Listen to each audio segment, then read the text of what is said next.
Anak-anak saya Bang, tahu itu kalau Bible itu sudah begitu. Ketika dikatakan di Yohanes 5:30, aku tidak bisa berbuat apa-apa dari diriku sendiri. Masa ada Tuhan tidak bisa berbuat apa-apa? Kan gitu. Nah sekarang coba diterjemahkan itu dengan ayat yang lain. Apakah ayat itu berbunyi, akulah bisa berbuat apa-apa? Ya, cukup cerdas juga bagian-bagian Alkitab dikutip. Cuma memang aku bilang lah tadi, beda. Maka lebih kuat kami kepada Islam. Karena memang tidak sempurna iman kami kalau tidak memuliakan susuk Isa alaihissalam, Isa al-Masih yang diutus Allah kepada Bani Israel yang dulunya saya tuhankan. Ternyata Islam mendudukkan di tempatnya yang betul sebagai Nabi. Kan? Makanya saya memilih Islam karena wajib ditinggalkan ajaran Romawi itu yang menumbalkan Tuhan menjadi penebus dosa manusia. Karena Tuhan di Bible itu pun maha penebus. Kenapa dituliskan itu di mana? Coba kamu baca dalam Markus 11, 25, 26. Apa yang ditulis oleh kitab Taurat dan kitab para nabi itu harus dia genapi. Bahwa dia bilang Mesias harus mati dan menderita. Jadi kalau tidak mati dan menderita, disalib ya, itu berarti bukan Mesias. Nah, itu kesimpulan saya seperti itu dulu. Ya, saya kira itu dulu. Ya. Terima kasih. Pengasih lagi maha penyayang. Nah, kalau logik akal kemudian, bagaimana anak kita yang satu-satunya kita sayang berdoa di Injil Matius 26, 39 sampai 41 dua kali bersujud. Dan dia meminta kepada Bapak, ya Bapak, kalau bula-buli sebisa mungkin jauhkanlah cawan ini daripadaku, tetapi biarlah kehendakmu yang jadi bukan kehendakku. Logik akal kita sebagai manusia Bang Robot. Logik tidak, satu-satunya kita punya anak, orang lain yang mencuri dan mau ditangkap, anak kita yang mau dibunuh, dan dia meminta tolong kepada kita, Bapak selamatkan aku Pak, itu pencuri, lain yang mencuri, saya yang mau dibunuh. Perlukah kita, udah enggak apa-apa nak, kamu matilah sana, sebab kamu menanggung dosa si pencuri itu, gitu enggak? Mungkinkah Tuhan seperti itu? Tidak. Satu iota pun tidak akan dirubah. Sebab kalau dirubah itu hukum Taurat berarti tidak akan tergenapi. Baik. Gantian Bang Robert ya. Mudah-mudahan di sini ada yang tercerahkan. Jadi ini teman-teman yang dulunya hanya mengasih perpuluhan di gereja berhadapan sama pendeta. Jadi gini Bang Robert, apa yang kamu narasikan sekali lagi terima kasih kepada Antum karena Antum masih sempat menggunakan data-data. Pertama, sepanjang saya membaca Bible, tidak pernah saya menemukan di dalam kitab Torah atau Ketuvim Nevi'im bahwa Mesias yang dijanjikan itu akan mati karena menurut mereka pun, menurut Ketuvim dan Nevi'im, Mesias itu justru belum datang.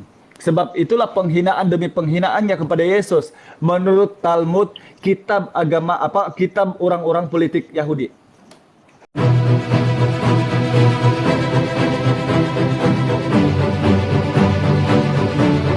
Lah katanya kitab beda. itu artinya adalah pengajaran. Kitab itu adalah pengajaran, oke. Nah, ayo. Tapi kalau buku itu apa? Buku itu ya buku. Kitab juga itu. Apa? Coba. Ya setahu saya buku itu ya. Kalau misalnya kitab itu adalah pengajaran yang disampaikan dari Tuhan, ya. Ketika ada campur tangan manusia di dalamnya, maka pengajaran itu bukan berasal dari Tuhan. Paham nggak? Paham. Saya paham, sangat Kalau paham itu. Maka kitab yang tidak ada campur tangan manusia disebut dengan kitab suci, pengajaran yang murni, ajaran, risalah, syariat yang murni, suci dari Tuhan.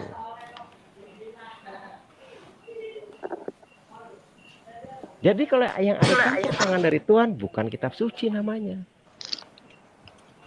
Ayo, apa logika Anda ketika dikatakan kitab suci? Buku, bukan.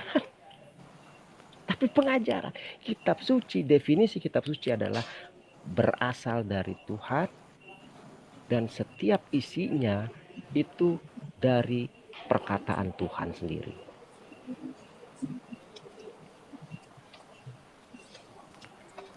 Sudah? Ya sudah. Ya gantian Didit sama yang teman-teman lainnya, masih ada lagi ini dua orang belum ngomong dari tadi.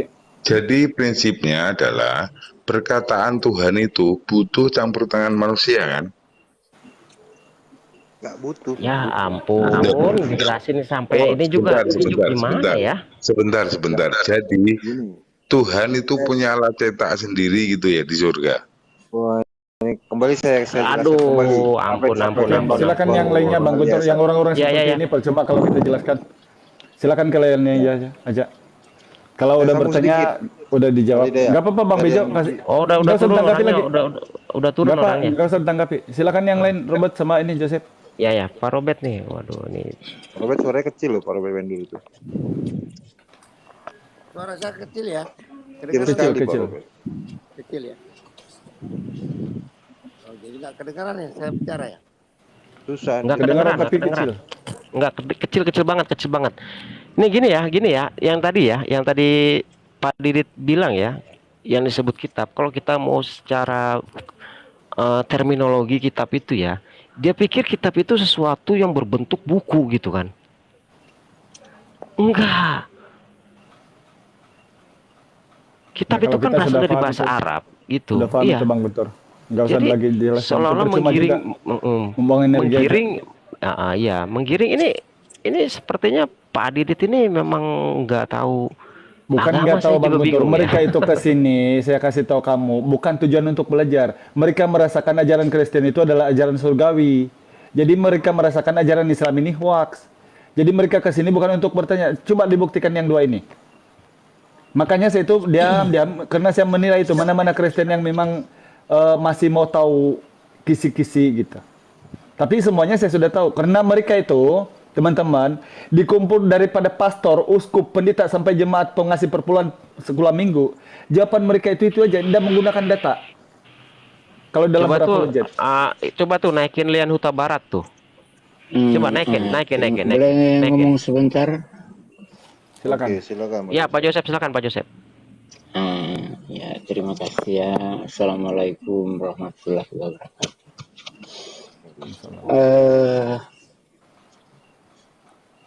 Saya Joseph dari mana? tertarik Islam dengan- atau Kristen? Kristen. Kristen. Oh, ya udah. Jadi ya, saya sangat tertarik juga dengan Bang Hos. Sangat menguasai Alkitab, menguasai Al-Quran. Hanya mungkin kita punya cara berbeda untuk membaca.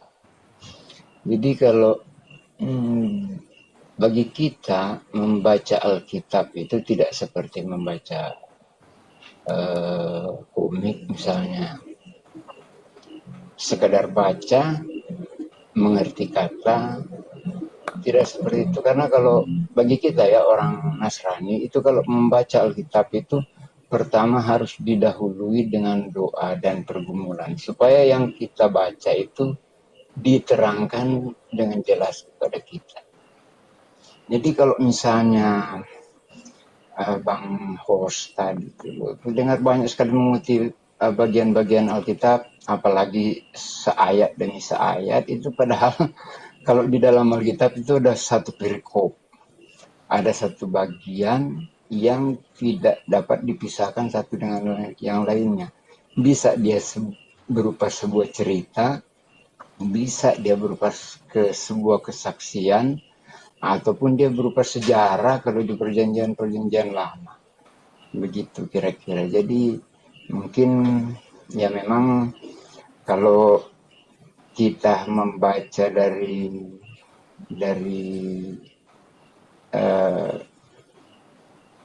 kita sendiri, ya itu udah pastilah akan sangat berbeda dengan orang lain membaca. Itu sama aja lah kayak kita orang lapar melihat makanan ya kan, dengan orang kenyang melihat makanan, orang kenyang enak, tapi orang yang lapar udah pasti langsung dilahap gitu lah. Nah, jadi kira-kira hanya itu aja. Terima kasih ya host. Ya. Oke, jadi Iya, poinnya apa yang ditanyakan ini? Poinnya apa? Pak Enggak Joseph? bertanya Bang Guntur, karena ini disinggung tentang saya aja, jadi biar saya yang jawab. Jadi gini Bang Joseph ya, memang betul bahwa kita ini keimanan kita berbeda. Sebab antum Kristen yang menuhankan Yesus, sementara saya Islam yang menuhankan Tuhannya Yesus. Di sini sebenarnya perbedaan kita. Dan saya tidak menyalahkan Anda ketika Anda bilang kemudian saya tidak paham perikop, tidak paham kalimat, tidak membaca satu kitab. Sementara Bang Joseph, untuk pengetahuan kamu, justru saya ini menghafal Bible itu satu kitab, sebab itulah saya tahu. Sebaliknya mereka yang mengatakan saya ini tidak paham ayat, tidak paham perikop, jangan tanyakan satu baris Bang. Satu ayat, kalau saya tanyakan kepada Antum, Anda pasti mencret. Membuktikan bahwa apa yang kamu bilang itu, yang kamu bilang kamu baca itu ternyata hanya dengan tinggal kalimat by kalimat, atau yang kami bilang tinggal dengan mulut. Begitu Bang Didit ya. Jadi di sini ada satu masalah yang berbedanya antara kita ini Islam dan Kristen. Karena apa Bang Didit? Bible itu jangankan Septuaginta, jangankan bahasa Ibrani, jangankan teks Peshitta, jangankan bahasa Inggris King of James. Bayangkan kalau dia bahasa Melayu sejak kamu terjemahkan dengan rasa hati kamu yang menurut orang Korea, orang Jepang, bagaimana nyambungnya kita? Anak-anak saya Bang, tahu itu kalau Bible itu sudah begitu. Ketika dikatakan di Yohanes 5:30, aku tidak bisa berbuat apa-apa dari diriku sendiri. Masa ada Tuhan tidak bisa berbuat apa-apa? Kan gitu. Nah sekarang coba diterjemahkan itu dengan ayat yang lain. Apakah ayat itu berbunyi, akulah bisa berbuat apa-apa? Itu. Nah,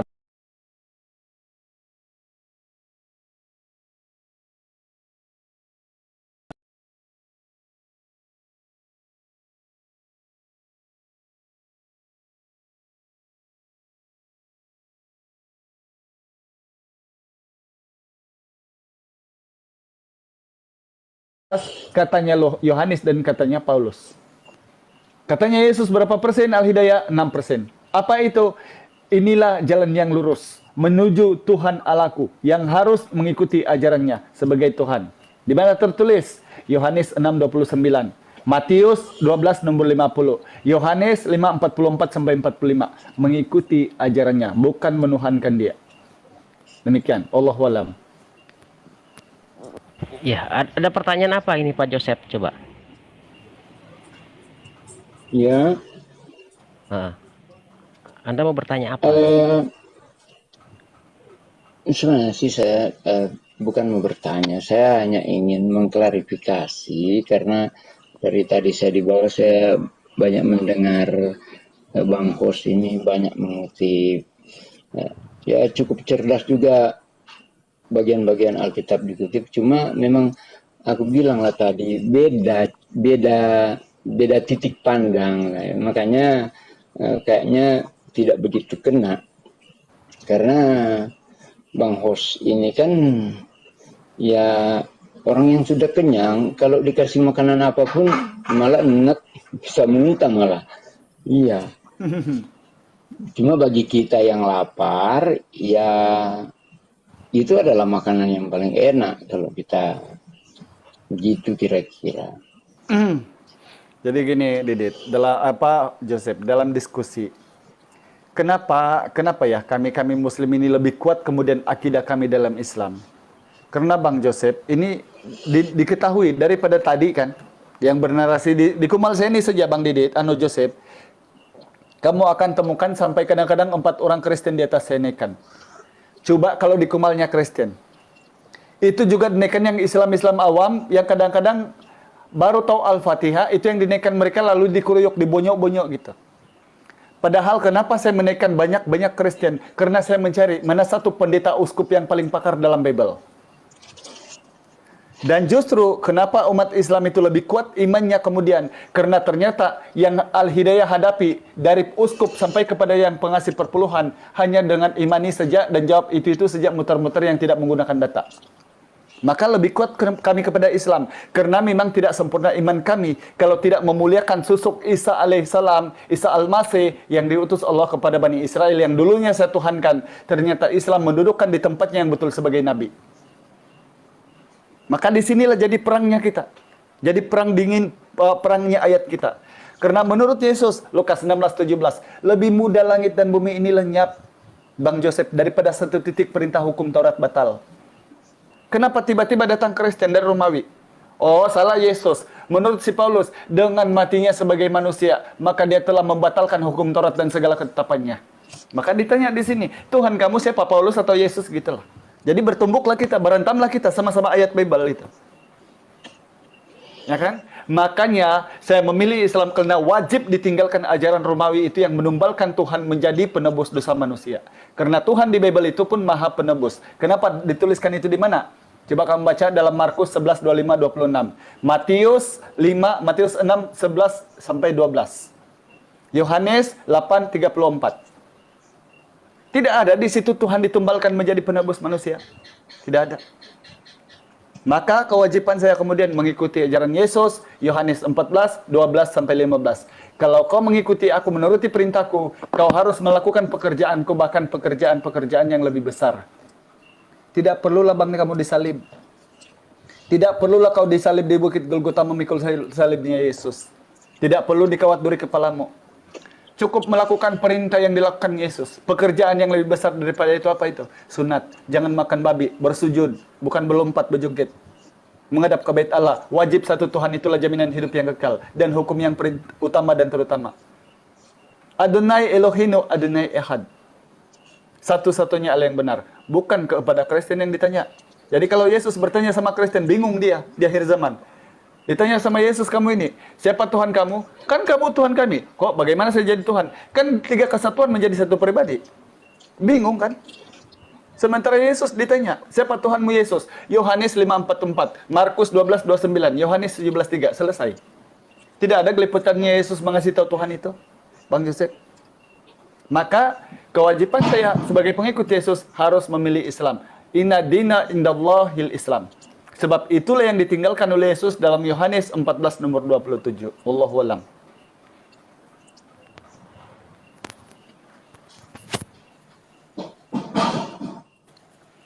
Silakan, yang lainnya Bang Robert. Akhir Ridwan, saya izin turun dulu ya, soalnya udah mau sahur di sini. Oh iya. Silakan Terima kasih, Bang. dilanjutkan aja.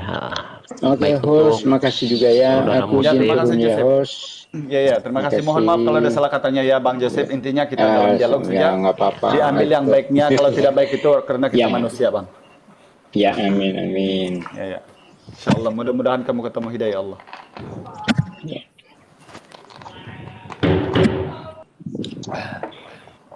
Ya Robert, silakan Robert. Ini Pak Robert. Izin turun ya. Suara Ya, saya terima kasih, Bang. Assalamualaikum wassalamualaikum Suara saya warahmatullahi kedengaran nggak? wabarakatuh. Waalaikumsalam warahmatullahi wabarakatuh. Suara saya nggak kedengaran ya? Sedikit, Kedengaran, sedikit, Bang. Kedengaran Beda ya? sekali.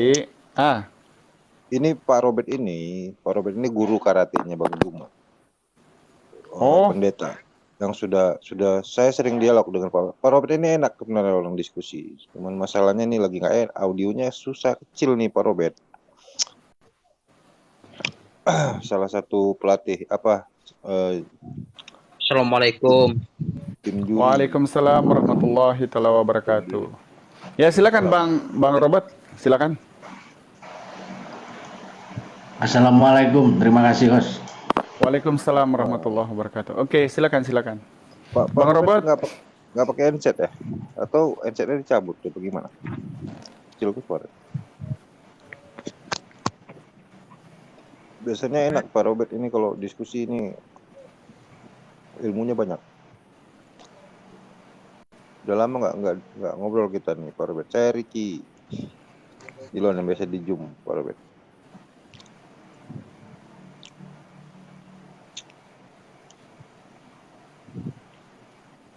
Wah, malah hilang kayaknya suaranya nih. Ini cabut headsetnya nggak kedengaran malah ya.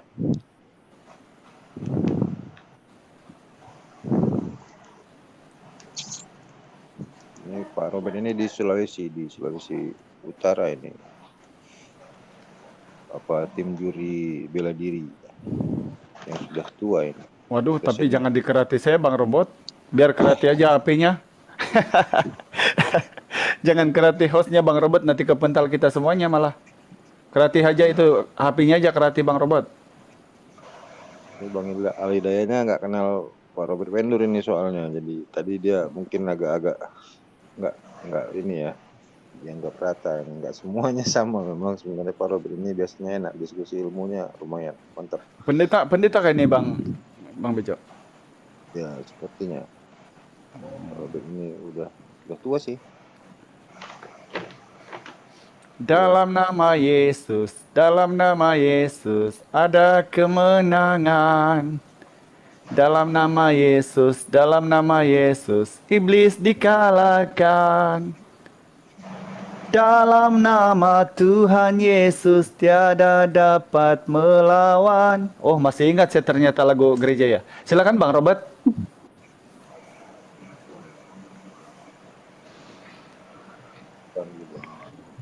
Kok nggak ada suara? Ya, mungkin masalah dengan mikrofonnya kalau berbeda. Halo, tes, tes, tes. Ya bolehlah Bang Robert. Udah boleh itu, bolehlah itu. Iya, bolehlah, iya, terima kedengeran. kasih. Ya Tapi boleh, suara silakan. saya, jelas nggak? Biar kecil, jelas nggak? Bolehlah. Biar nggak apa-apa kami diam kok. Silakan. Ya, Hidayat, terima kasih banyak saya diberikan kesempatan. Tadi Pak Hidayat banyak sekali mengutip ayat-ayat Alkitab. Alhamdulillah. Memang itu sudah pernah katakan ya, bahwa kelebihannya daripada orang Muslim ini memang bisa banyak yang bisa menghafal ayat-ayat Alkitab. Bahkan orang Kristen sendiri bisa kalah kalau bilang masalah Alhamdulillah. menghafal itu. Cuma bedanya memang untuk memahaminya beda. Untuk Kristen memahami tentang ayat-ayat yang ada di Bible berbeda sekali dengan saudara-saudara Muslim memahami ayat-ayat Bible. Itu aja. Saya lihat begitu. Sudah 3 tahun saya ikuti. Oh, ternyata beda. Namun bagi saya tidak jadi masalah. Saya tetap hargai. Kalau saya begitu. Jadi Oke, silakan. Perspektif Muslim terhadap Bible itu sangat beda. Nah, kemudian tadi ada yang Pak Hidayat bilang di mana Yesus itu mengorbankan dirinya kan? Nah, itu ada di Matius 26 ayat 28. Kita bisa baca. Nah, ya. Inilah darahku yang ditumpahkan bagi penebusan kepada banyak orang itu kan ya. Ya, jadi Bible-nya Bang Robert disimpan aja biar sebutkan ayatnya, insya Allah saya masih ingat itu. Sudah. Berarti bahwa Yesus sendiri yang mengklaim, yang bicara bahwa dia datang ke dunia untuk darahnya itu untuk menebus, atau Matius 20 ayat 28. Mirip-mirip juga. Coba. Kalau ya, di Matius 20 lebih kurang begitu kalimatnya, tapi itu tentang penerangan tentang anak Allah yang menjadi korban penebus dosa. Enggak apa-apa, itu lebih kurang kalimatnya sama. Tapi begini Bang Robert ya. Saya baca aja dulu ya Pak Hidayat. Ya, silakan. Manusia datang bukan kan saya sudah bilang gitu. Untuk melayani dan untuk memberikan nyawanya menjadi tebusan bagi banyak orang. Jadi kan saya sudah bilang tadi Bang Robert. Tidak ada bahwa Yesus datang bukan untuk menebus dosa. Ini dia sendiri yang ngomong bahwa dia datang untuk menebus dosa. Dan semua kita, ini Yesus sendiri yang klaim ya, di Lukas 24 ayat 44 ya, semua kitab Taurat dan kitab para nabi atau semua kitab Musa dan kitab para nabi menulis tentang dia. Nah, gitu kan. Kemudian semua kitab-kitab itu harus dia harus dia genapi. Itu dia bilang di Matius 7 ayat 17 atau Matius 5 ayat 17 kalau nggak salah ya. Jadi dia harus genapi. Kira-kira supaya tergenapi apa yang tertulis di Taurat Perjanjian Lama itu ya. Apa yang ditulis oleh kitab Taurat dan kitab para nabi itu harus dia genapi. Bahwa dia bilang Mesias harus mati dan menderita.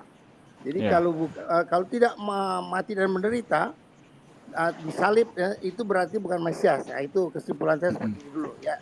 Saya kira itu dulu. Terima kasih.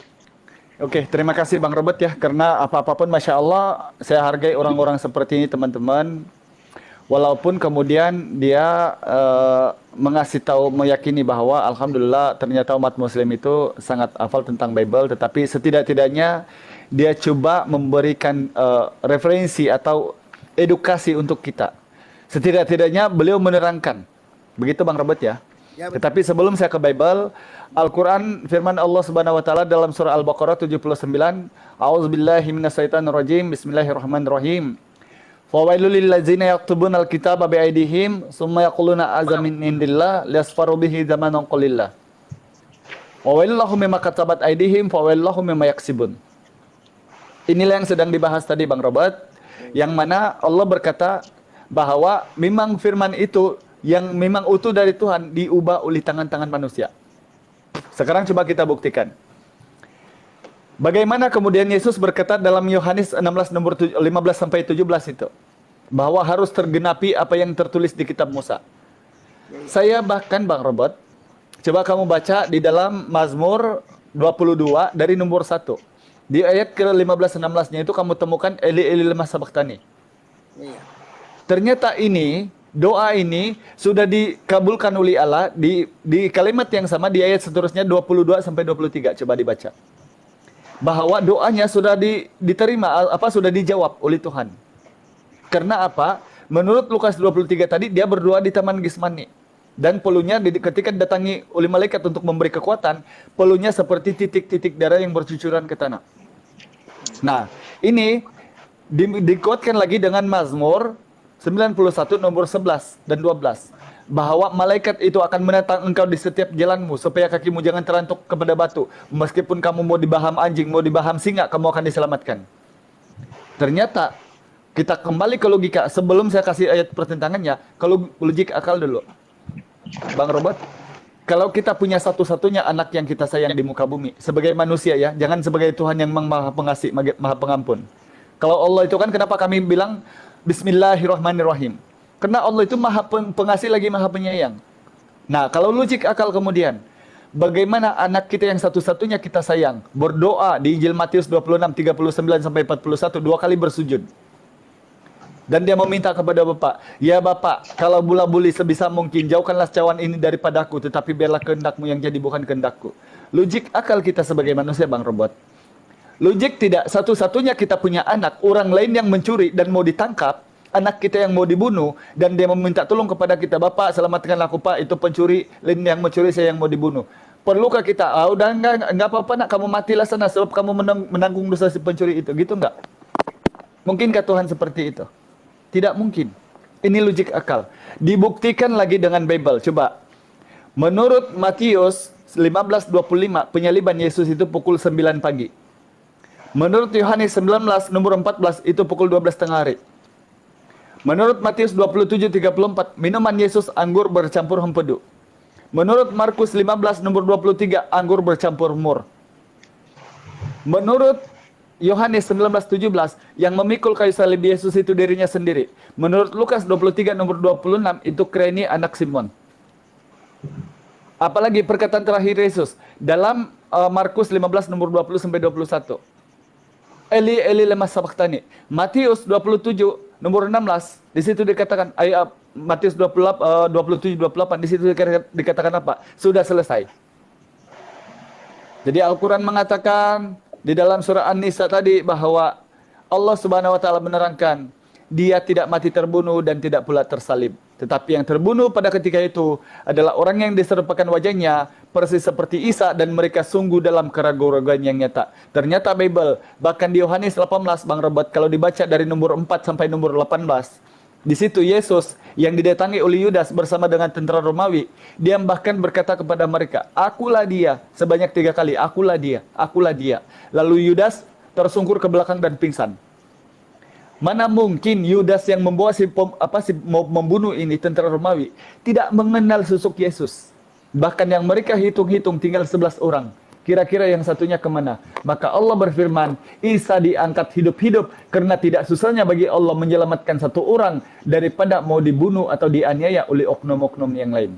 Demikian. Shadaqallahul azim. Sudah Pak.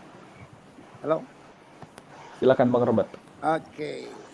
Nah itu yang tadi Bapak baca di Mazmur, dia tidak akan terantuk. Ya iya, kalau memang dia memang mau gunakan itu ya bakalan tidak terantuk. Tapi kedatangan anak manusia itu untuk menebus dosa, tadi kan saya sudah kasih ayatnya. Kemudian kalau dia bukan Mesias, bukan menebus dosa, atau karena dia itu anak Tuhan harus disayang, ya. Nah justru itu karena begitu sayangnya Tuhan kepada dia, ya, maka dia rela untuk korban. Itu sudah tertulis. Kita bisa baca di Lukas 24. Ya, saya bacakan ya supaya saya tidak asumsi. Saya tidak asumsi. Lukas 24 ayat 7 banyak sih, tapi yang saya hafal hanya itu dulu. Lukas 24 ayat 7. Ya. Nah, ini Yesus sendiri yang bilang. Tunggu. Lukas 24 ayat 7. Ya.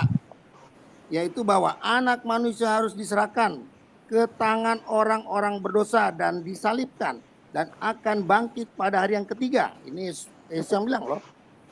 Ya, kalau dia mau nggak disalib dia bisa aja.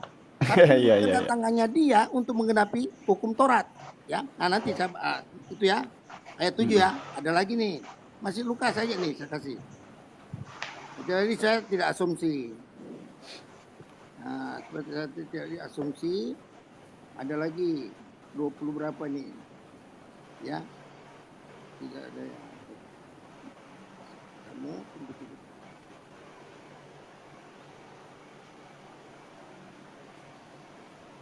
Ya, kitab masih 24 ya. Inilah perkataanku, ini perkataannya Yesus loh, yang telah aku katakan kepada kamu ketika aku masih bersama-sama dengan kamu, yakni bahwa harus digenapi. Dia bilang sendiri, harus digenapi semua yang ada tertulis tentang aku dalam kitab Musa dan kitab nabi-nabi dan kitab Mazmur. Jadi itu tentang dia. Ini Yesus yang bilang. Jadi kalau enggak seperti ini berarti bukan Yesus, bukan Mesias itu. Ini Yesus yang klaim. Nah, ada lagi nih di mana tuh? Ya, dan aku akan mengirimkan kepadamu janji Bapakku, tetapi kamu harus tinggal. Tuh ada lagi tuh yang tadi 20 berapa itu ya? 26 kalau nggak salah.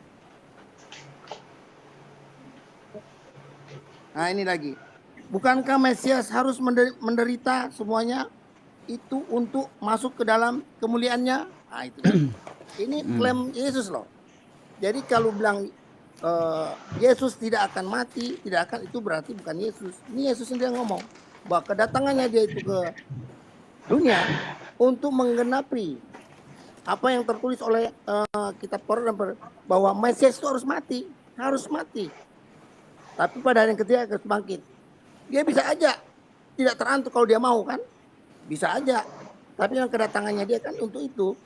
Dia bilang, aku datang ke dunia untuk itu, untuk mati. Nah, maksudnya kemudian apalagi tuh dia bilang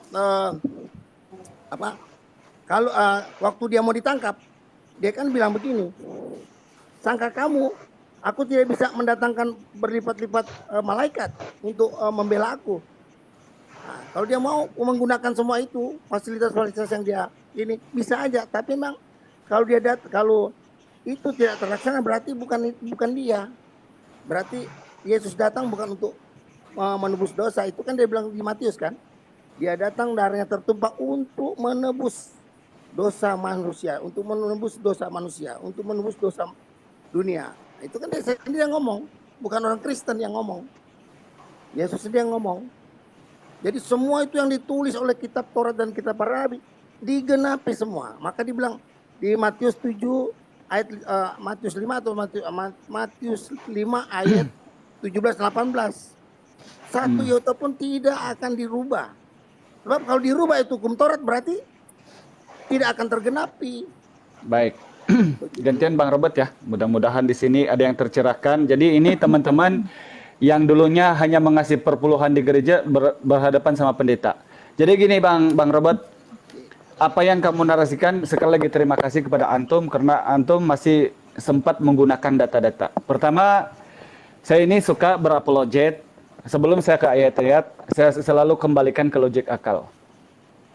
Bagaimana Al-Quran, Allah Subhanahu wa Ta'ala mengatakan bahwa ajaran yang sebelumnya yang turun kepada Musa dan diterima oleh Yesus dalam Yohanes 17 nomor 8 itu diubah oleh tangan-tangan manusia. Coba kita buktikan ya. Pertama, Yesus Bang Robert itu lahir di Bethlehem, di Kota Daud kan? Tanah Yudea kan? Dia lahir kan? Oke, sebagai Tuhan toh. Bukan sebagai raja, bukan sebagai presiden, bukan sebagai orang biasa, tetapi sebagai Tuhan. Menurut Lukas 2 nomor 11. Ini pertama ya, logik akal dulu. Bagaimana sekarang faktanya Bang Robert, yang menuhankan di sana jadi Kristen hanya 8%. Yang lainnya Yudaism dan Yahudi. Padahal di sana lahirnya Tuhan. Di Indonesia ini dan di luar daripada itu kemudian yang menuhankan dia 2,5 miliar manusia. Padahal bukan orang Bethlehem. Satu. Yang kedua Bang Robert, bagaimana kita membuktikan tuduhan Al-Quran ini betul apa tidak? Coba kita uji ya.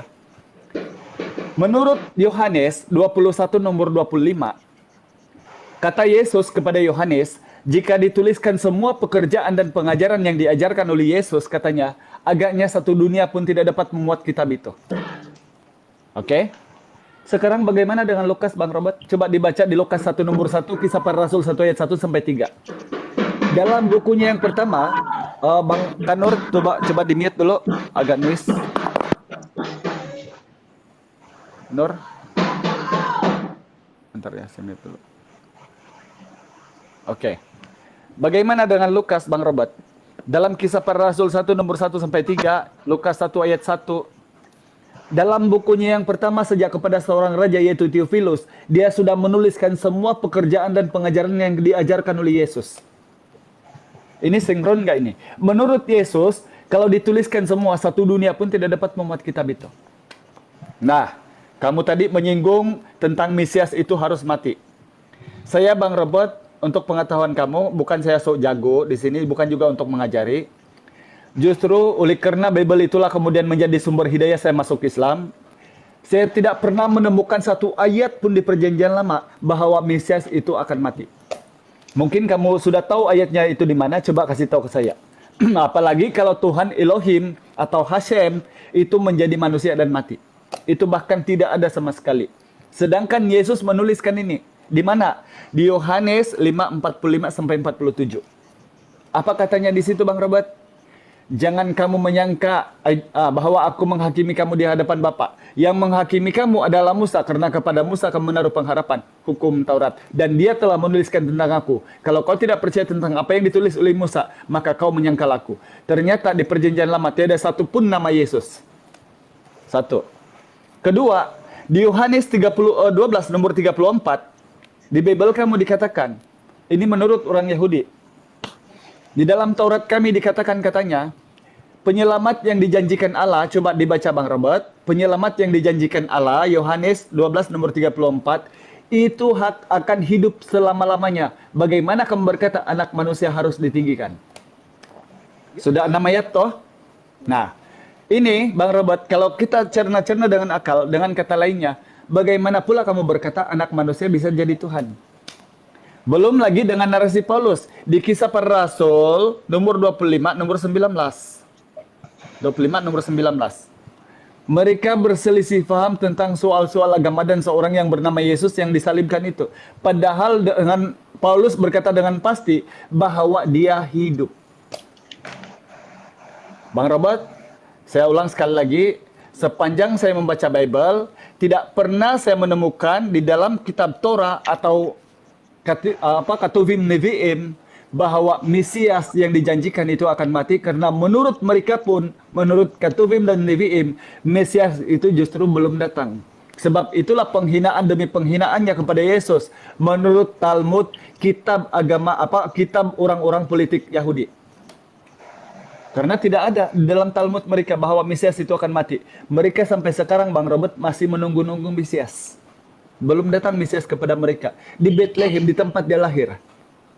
Karena pada zaman itu, ketika Maria balik ke kampungnya, mereka malah menuduh ini anak zina. Dan hukumnya pada ketika itu dipancung.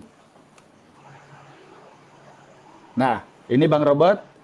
Mudah-mudahan kalau hukum Taurat Bang Robert ya, coba kamu baca di Yohanes nomor 19 sampai 22. Jadi saya ini suka sering-sering berkongsi ayat. Karena tujuan kita berapologet ini bukan mengedukasi lawan debat kita, tetapi mungkin netizen mencari-cari untuk penambah ilmu gitu. Karena saya ini juga justru jujur saya ini kadang-kadang juga sakit. Kalau sudah Allah panggil saya, maka kamu yang dibawa nanti menggantikan tempat saya. Jadi dicatat. Di Yohanes 7 nomor 19 sampai 22 dikatakan di situ oleh Yesus. Bukankah kamu tahu bahwa Taurat itu bukan dari Musa, tetapi dari nenek moyang kita? Mengapakah kamu berusaha membunuhku karena kamu tidak melakukan hukum Taurat? Hanya satu hal saja yang kulakukan, itu pun kamu kaget. Bagaimana mungkin dengan beribu-ribu hal yang harus dia katakan? Sedang ketetapan Musa katanya adalah sunat. Menurut Paulus kemudian, di Efesus 2 nomor 15, Galatia 2 nomor 16, Galatia 5 nomor 2, kalau kau bersunat, kalau kau melakukan hukum Taurat menurut Roma 3 nomor 20, itu bahkan membangkang hukum Allah. Haleluya Bang Robert, mudah-mudahan Anda berpikir karena justru saya meninggalkan Kristen karena saya tidak mau memperhambakan Yesus menjadi tumbal penembus dosa, karena itu adalah hasil daripada produksi gagasannya Lukas dan Paulus dan geng-gengnya untuk menjadikan Yesus itu Tuhan. Wallahu alam.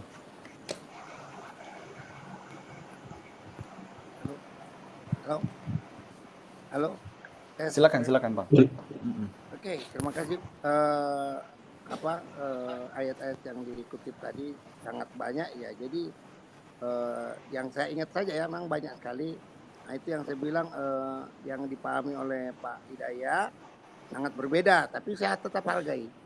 Saya tetap hargai apa yang dipahami oleh Pak Hidayat. Tapi saya mencoba memberikan penjelasan tentang apa yang saya pahami atau yang dipahami oleh mayoritas orang Kristen ya. Masalah itu banyak tentang Paulus tadi kan, tentang Lukas ya. Lukas kan itu dia menulis itu, kalau kita lihat di ayat satunya kan, semua dia berdasarkan sumber-sumber yang dari para murid ya. Dia ambil sumber-sumber itu daripada murid ya, yang murid Yesus langsung ya. Jadi dia bukan ngarang-ngarang sendiri. Jadi dia bukukan, kemudian dia ini, dan banyak tulisan-tulisan Lukas juga tidak bertolak belakang dengan tulisannya Matius maupun Markus. Cuma yang beda itu kan Yohanes ya.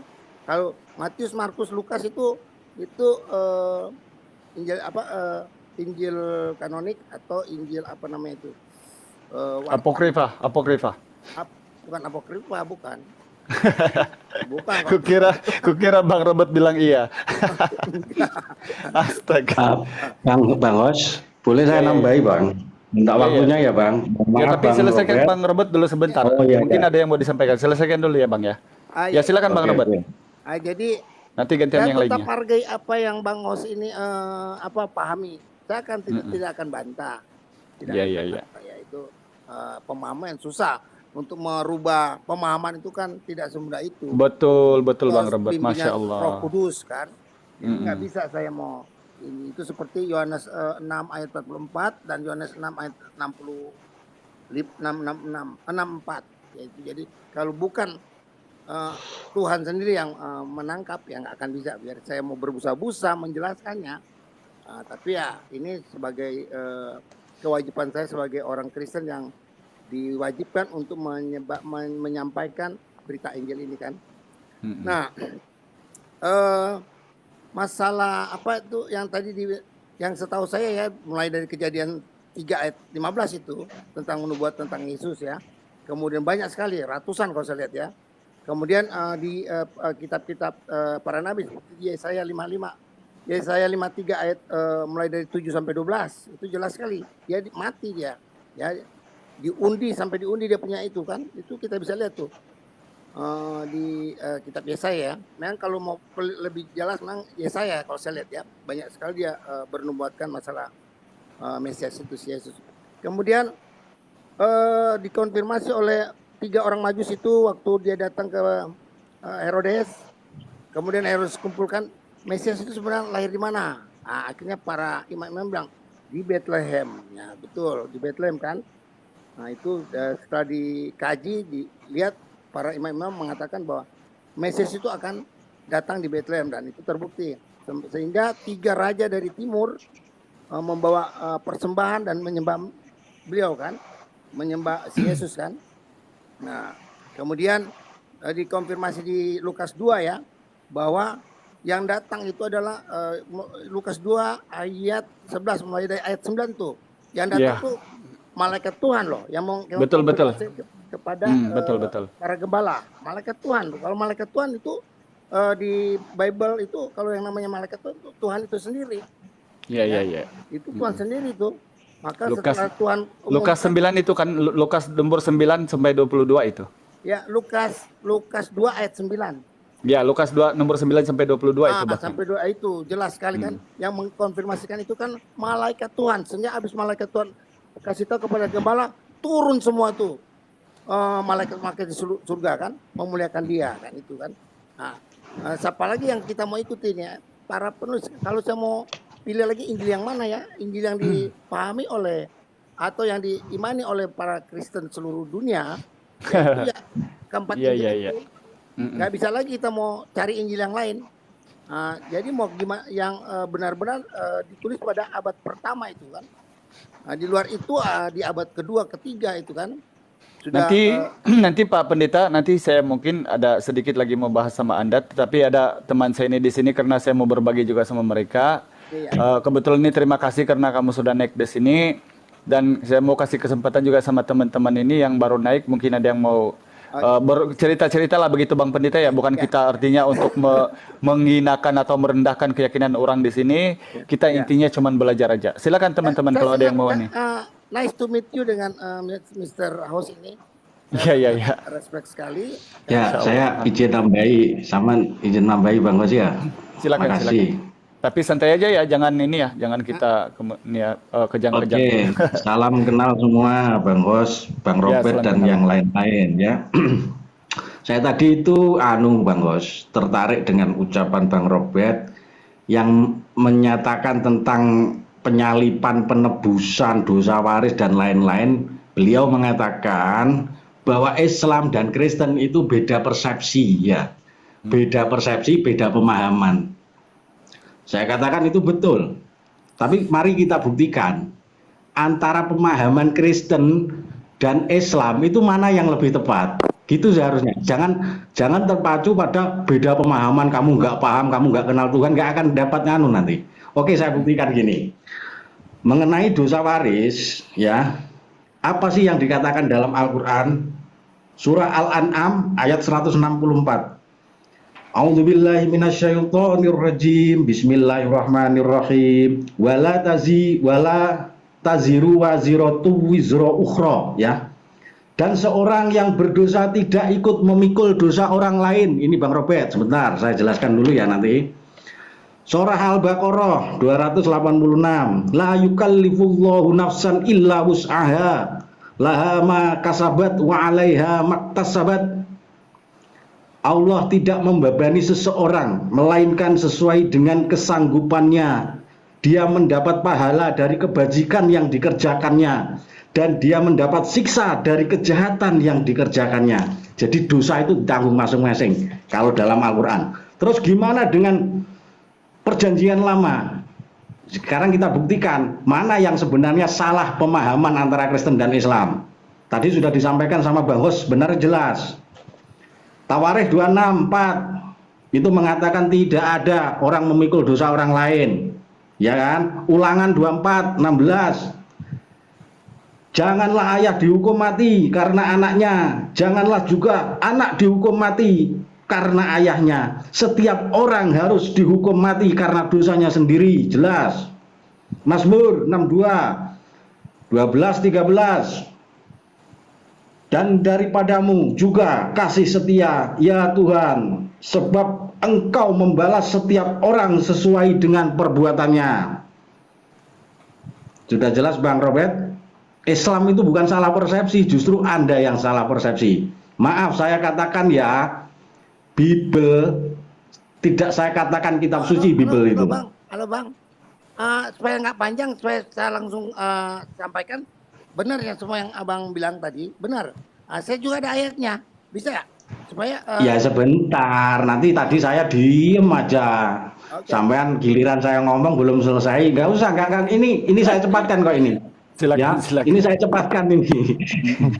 Ya, saya katakan Bible itu Bang Robert itu bukan kitab suci, tapi buku biografi tentang kehidupan Yesus yang ditulis oleh orang-orang yang tidak mengenal Yesus. Kalau dalam Islam hadis Bang. Tapi kalau dalam Islam, hadis itu ada. Dalam ilmu mustalah hadis itu ya, ada hadis palsu, hadis soeh, do'if, ahad, dan lain-lain. Kalau menurut keyakinan, menyangkut keyakinan, hadis doif yang tidak sahih itu nggak boleh dipakai. Itu kalau dalam ilmu hadis, Bang. Tapi kalau Bible sampean, entah itu sisipan, entah itu palsu, entah itu dipaksakan, imani saja. Itu bedanya, Bang. Ya. Nah, yang saya lihat tadi sudah disinggung oleh Bang Hos, sebenarnya nubuat-nubuat yang ada di Bible sampean itu dipaksakan dan tidak cocok dengan nubuat yang ada di Perjanjian Lama. Saya bisa buktikan, contohnya orang yang angkatan yang tidak setia ini menuntut tanda, tapi dia tidak akan dikasih tanda selain tanda Yunus yang ada di dalam perut ikan 3 hari 3 malam. Dipaksakan pada Yunus 1, ya, di kitab Yunus. Tapi kenapa penulis Matius, ya ini penulisnya itu, penulis biografi Yesus itu nggak teliti. Dia menyatakan bukan 3 hari 3 malam di perut ikan, tapi 2 hari 2 malam. Loh, itu nggak cocok, sudah dipaksakan. Loh, buat Yunus dibuat-buat untuk memaksakan Yesus ada di perut bumi. Terus ada lagi ya, maaf, masalah Yesaya berteriak-teriak di padang gurun. Itu membuka jalan bagi Tuhan, itu juga sebenarnya tidak cocok. Yesaya itu kan begini toh isinya. Jadi dia menceritakan bahwa nanti ada seorang yang suci, ya, yang selalu berperang menegakkan hukum Allah. Beliau tidak patah terkulai, tidak terbunuh dalam peperangan, tapi selalu menang dalam peperangan sampai hukum-hukum Tuhan itu ditegakkan. Loh, ini kok dipaksakan pada Yesus? Yesus nggak pernah perang kok. Siapa yang pernah perang? Sampai saya tanya. Nabi Muhammad. Habakuk, Tuhan datang dari teman yang kudus, dari Gunung Paran. Gunung Paran itu mana? Kalau sampai paksakan itu nubuat bukan buat Yesus, ya lucu lagi nanti. Terus tadi ya, yang mengenai apa, Bang Hos menyatakan nubuatan lama itu menyatakan Yesus tidak disalib. Itu memang benar, Bang Robert. Saya buktikan ya, Mazmur 91, 15. Bila engkau berseru kepadaku, aku akan menjawab. Aku akan menyertai dia dalam kesesakan. Aku akan meluputkannya dan memuliakannya. Gak sampai disalib, Bang. Salib itu tiang terkutuk, Bang. Ada itu nubuatan Yesaya. Galatia juga ada. Orang yang digantung di tiang salib itu adalah orang yang terkutuk, kata Paulus. Yesaya juga gitu. Salib itu model hukuman ala Romawi, Bang. Contoh gini ya. Yang dihukum itu ya orang-orang yang bersalah, orang-orang yang jahat, orang-orang yang berdosa, orang-orang yang terkutuk, seperti yang dikatakan dalam Yesaya. Loh, di Mazmur jelas kok Yesus dimuliakan. Engkau tidak usah takut terhadap kedahsyatan malam. Ya. Itu sudah Yesus selamat itu. Itu nubuatan dalam Perjanjian Lama, enggak disalib, sesuai dengan Al-Qur'an. Wa ma qataluhum wa ma sholabuhum. Terus Mazmur 91 ayat 8. Engkau hanya menontonnya dengan matamu sendiri dan melihat pembalasan terhadap orang-orang fasik. Loh, sesuai kok dengan Al-Qur'an ini. Yesus nggak disalib. Walakin subihalahum wa ma qataluhum wa ma sholabuhum. Yesus itu melihat orang yang menggantikan posisinya itu di ruda paksa. Itu kata Mazmur loh, Bang. Yesaya 53 ayat 10. Tuhan menghendaki bahwa ia menderita dan menyerahkan diri sebagai korban penghapus dosa, maka ia akan panjang umur dan melihat keturunannya melalui dia kehendak Tuhan akan terlaksana. Loh, ini jelas gak mati, bahkan mempunyai keturunan kok Nabi Isa. Itu sesuai dengan Al-Quran. Walaqad arsalna, itu azwajan wa dzurriyyatan. Semua rasul itu mempunyai istri dan keturunan. Loh, sekarang siapa yang salah persepsi? Kami atau Bible Anda? Sekian. Terima kasih. Ya, silakan Bang Robert. Silakan.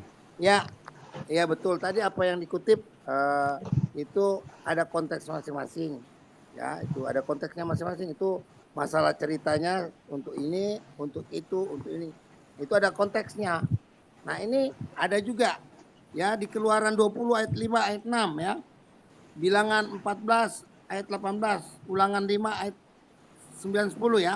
Jangan sujud menyembah kepadanya atau beribadah kepadanya, sebab aku Tuhan Allahmu adalah Allah yang penyemburu, yang membalas kesalahan bapa kepada anak-anaknya, kepada keturunan yang ketiga dan keempat dan seterusnya. Jadi ada konteksnya itu, ada ayat bilang gitu kan. Jadi masalah itu dosa waris ya. Nah, kalau itu dosa ditanggung oleh sendiri, itu Yesus juga jawab, aku akan membalas setiap kesalahan, aku akan datang untuk membalas setiap manusia menurut kesalahannya. Itu dosa untuk dosa pribadi. Setelah Yesus datang, waktu Yesus datang pertama, dia menebus semua dosa waris itu. Mau orang siapapun, selesai itu. Dosa waris sudah selesai. Nah nanti Yesus datang kedua untuk membalas setiap orang dengan kesalahannya masing-masing. Jadi dosa itu ada dua, dosa waris yang sudah disebut oleh Yesus, dan kemudian yang kedua dosa masing-masing. Nah dosa masing-masing itu bisa diampuni kalau kita bertobat. Tapi kalau dosa waris nggak bisa ada orang yang tebus, tidak ada kecuali Tuhan. Nah itu, jadi pahami, dosa itu ada dua, dosa waris yang sudah ditebus oleh Yesus, hanya Yesus yang bisa menebusnya, tidak ada orang lain, karena Yesus adalah orang suci, ya, menurut Alkitab. Dia tidak pernah berbuat dosa. Nah, jadi yang bisa menebus semua dosa-dosa itu adalah Yesus. Itu untuk dosa waris, itu sudah selesai untuk seluruh umat manusia. Kemudian untuk dosa masing-masing, nanti Yesus datang kedua, dia akan membalas setiap kesalahan setiap orang dengan perbuatannya masing-masing. Nah, itu dosa perbuatan masing-masing. Itu boleh diampuni kalau kita bertobat. Nggak perlu nanti tunggu Yesus datang. Ya, asal kita bertobat, selesai itu dosa masing-masing. Nah, kira-kira gitu. Kemudian Yesus nggak mati, itu Yesus sendiri ngomong ke lem kok. Dia akan mati, dia akan dikubur. Kemudian dibilang Yesus itu bilang cuma 2 hari, 3 hari. Pada hari yang ketiga dia mati. Matinya hari Jumat, bangkitnya hari Minggu. Itu kayak Jumat, Sabtu, Minggu, itu kan 3 hari. Mau dia jamnya nggak 24 kali 3, itu nggak perlu. Itu yang dibahas dalam itu ya Bang, ditinggal di dalam perut bumi atau di dalam kuburan kuburan batu itu loh, bukan matinya. Sudah jelas itu, sampean baca lagi. Halo, saya dulu dong. Jadi dia tinggal di dalam perut bumi 3 hari 3 malam katanya. Tapi penulis Matius gak teliti. Ternyata cuma 2 hari 2 malam. Sampean baca dulu baru menjelaskan. Sudah jelas itu. Halo, itu saya sudah bahas, kita udah bahas itu 3 tahun yang lalu di Zoom ya. Itu udah jelas, udah clear ya. Namanya kalau gini nih, saya kasih contoh. Saya pegawai negeri mau pergi ke Manado hari Jumat ya. Hari Jumatnya kita selesai jam 12 malam. Saya berangkat ke Manado hari Jumat jam 11 jam 11.69. Tak, saya keluar. Itu sudah dihitung 1 hari. Kemudian saya sampai ke Manado. Saya pulang hari Minggu. Hari Minggu jam 12. Ya, hari Minggu jam 12 sebelum jam 12 malam saya sudah keluar. Itu sudah 3 hari. Itu maksudnya begitu. Bukan hitungan 24 jam 1 hari. 3 hari 3 malam artinya begitu. Kita kalau hari ini ya, ini umpamanya ini hari apa? Ini hari Selasa. Tadi ini hari Selasa, hari Rabu ya, ini sudah hari Rabu. Nanti jam 12 malam, masih jam 12 malam, jam 12.00 itu masih hari Selasa, masih hari Rabu. Tapi kalau sudah jam 12.01, itu sudah masuk ke hari Kamis. Padahal cuma 1 detik loh. Bedanya cuma 1 detik, sudah dihitung 1 hari itu Pak, kalau di pegawai negeri. Dibayarnya begitu Pak. Bapak tugas sebagai pegawai negeri, mau tugas ke Manado, Bapak tugasnya hari Selasa.